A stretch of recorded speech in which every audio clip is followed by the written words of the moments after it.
요번에 사자토론이 있었죠. 예, 사자토론에 컬럼이 있는데 한번 볼게요.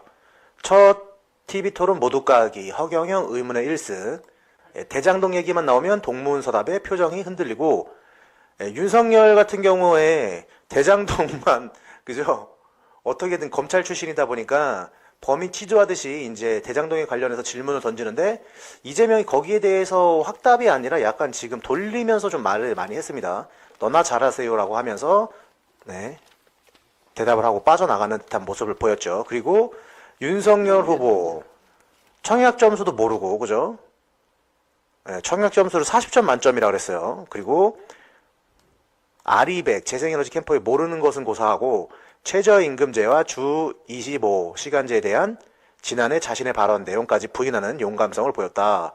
무식하다는 반대자의 비난을 의식한 듯 벼락치기한 듯한 지식들을 줄줄이 나열.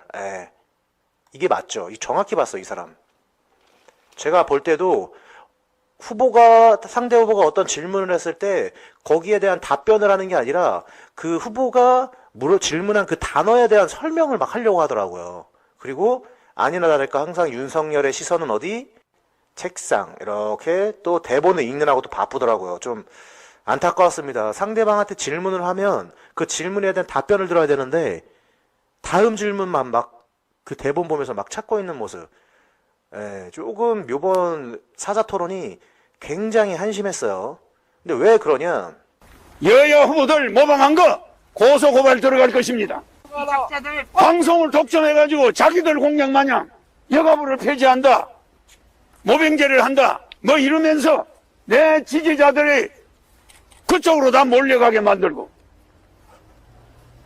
나는 말 한마디 하면 나오지 못하게 하고 진짜는 숨겨놓고 가짜들이 판을 치는 이런 정치 현실을 우리는 바로잡아야 됩니다. 윤석열이 쏘아올린 여가부 폐지 52%, 국민 52% 찬성이라고 나옵니다. 언제 이걸 윤석열이 쏘아올렸습니까? 허경영이 여가부가 생기자마자 여가부는 폐지돼야 된다라고 얘기했던 게 언젠데, 이재명 청년 문화예술인 연 100만원 주고요. 병사 월급 200만원. 그리고 윤석열도 병사 200만원. 아이 첫돌까지 매월 100만원 부모 급여. 여러분 잘 생각해봐요. 제가 알기로는 한 6개월 전인가요? 6개월 전에 국민의힘에서는요, 국민의힘 쪽에서는요, 이재명이나 다른 국회의원들이 이제 돈을 준다라는 공약을 얘기했을 때 6개월 전만 해도 포퓰리즘 공격이 엄청나게 심했어요. 여러분들 아시죠? 근데 요새는 이제 두 당 모두 포퓰리즘이라는 얘기가 쏙 들어가고요. 어떻게 됐습니까? 결국엔 허경영의 공약, 예전 공약 그대로 지금 다 들어가고 있죠. 근데 금액까지도 너무 똑같이 들어간다 이거예요. 200만원. 자, 국가혁명당 3.3 정책입니다. 아시겠지만 허경영 이러한 내용들 예전 30년 전부터 쭉 말해왔던 거고요. 징병제를 폐지하고 모병제로 하고 군사월급, 병사월급을 월 200만원으로 한다.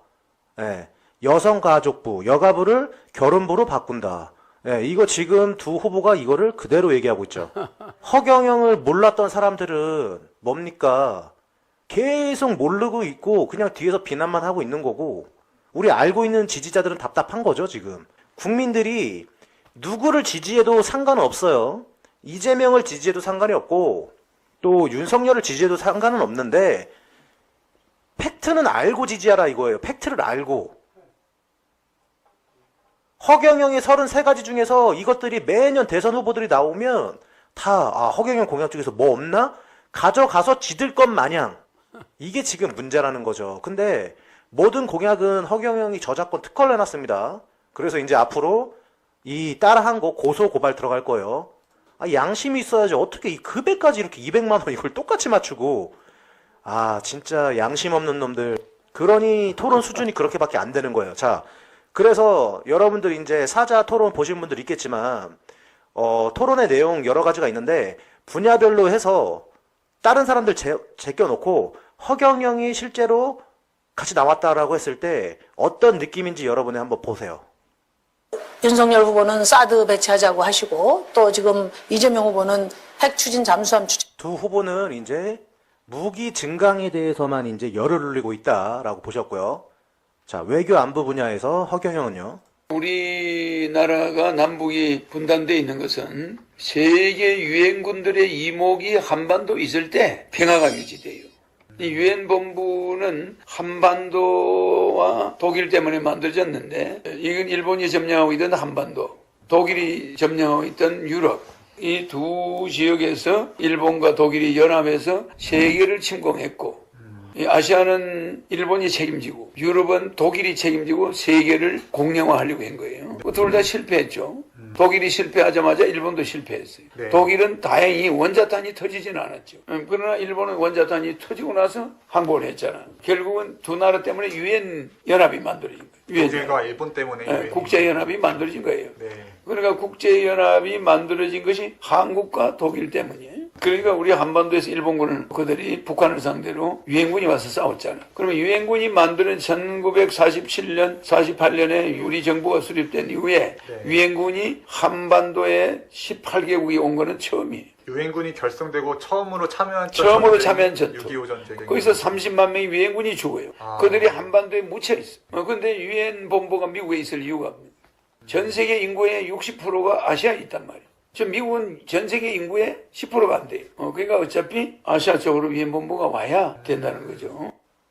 유엔 본부를 판문점으로 옮기게 되면 북한이 함부로 전쟁을 일으키거나 그럴 수가 없겠죠. 왜냐? 전 세계 유엔군들과 이제 전쟁을 해야 되기 때문에 그럴 리는 없게 되는 겁니다.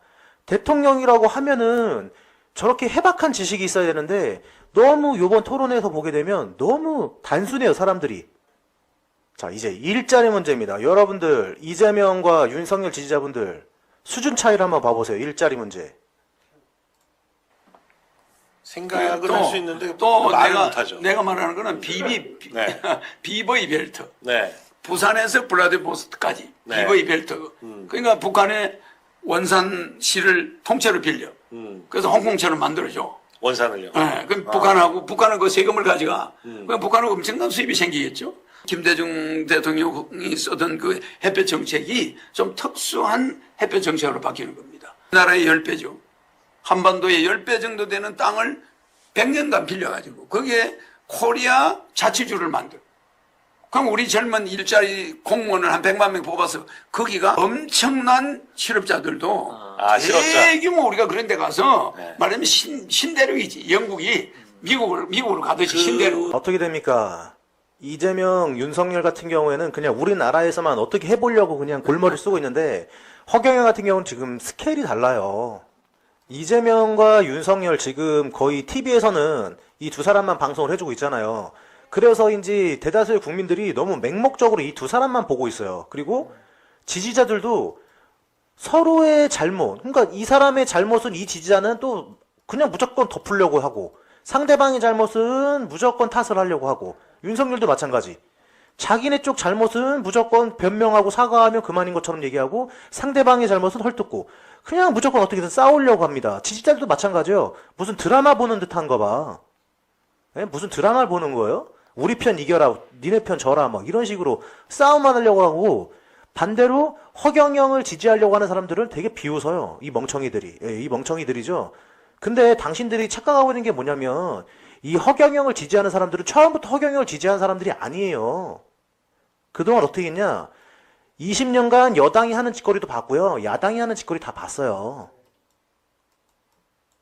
한마디로 이재명이 어떤 사람인지 윤석열이 어떤 사람인지 허경영 지지자들은 다 파악을 하고 있는데 이 사람들은 허경영을 파악을 못하고 그냥 모르고선 얘기를 하고 있는 거예요. 그게 한심하다는 거예요, 우리는.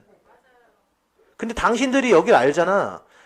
허경영을 알게 되면 당신은 절대 이재명과 윤석열을 지지할 수가 없다라니까. 반대로 내가 어떤 사람이 윤석열을 몰랐던 사람이 윤석열을 파고든다라고 해서 다른 사람 지지자가 윤석열 지지자로 안 갑니다. 마찬가지. 윤석열 지지자가 이재명을 파고든다고 해서 이재명 지지자로 갈 수가 없어요.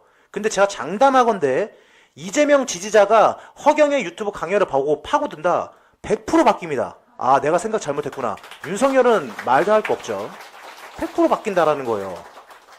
예, 원조가 있는데 여러분들은 지금 짝퉁을 보고 지금 환호하고 있는 거예요. 짝퉁을 보고. 데이터가 있잖아요, 데이터가. 근데 이재명하고 윤석열이 기존에 데이터가 뭐가 있습니까? 시간이 지나면 지날수록 서로 와이프에 대한, 예, 그죠? 요번에 이재명 또 와이프에 대해서 또 사과하더라고요. 맨날 사과밖에 안 해. 두 후보는 시간이 가면 사과. 그러다가 나중에, 예, 검찰 조사받고 진실 밝혀지면 또 누군가는 또 감옥에 가겠죠. 이런 대선을 여러분들은 반복할 겁니까? 국민 배당금이라 해서 월 150만 원과 노인 65세 이상 70만 원. 노인들은 220만 원씩이죠. 그것이 지급됩니다. 그래서 부부 440만 원이 노인들은 돌아갈 때까지 받습니다. 물론 대통령 당선되자마자 2달 안에 1억을 주니까 가족들이 한 4억이 들어올 겁니다. 집집마다. 그래서 가계부채 2천조를 갚게 할 것이에요. 그러니까 우리가 한번 뒤집는 것도 매력이 있잖아. 그죠? 우리의 젊은이들이 한번 혁명을 일으켜볼 필요가 있잖아. 우리의 20대들이 30대들이 저력을 한번 발휘해볼 필요가 있잖아.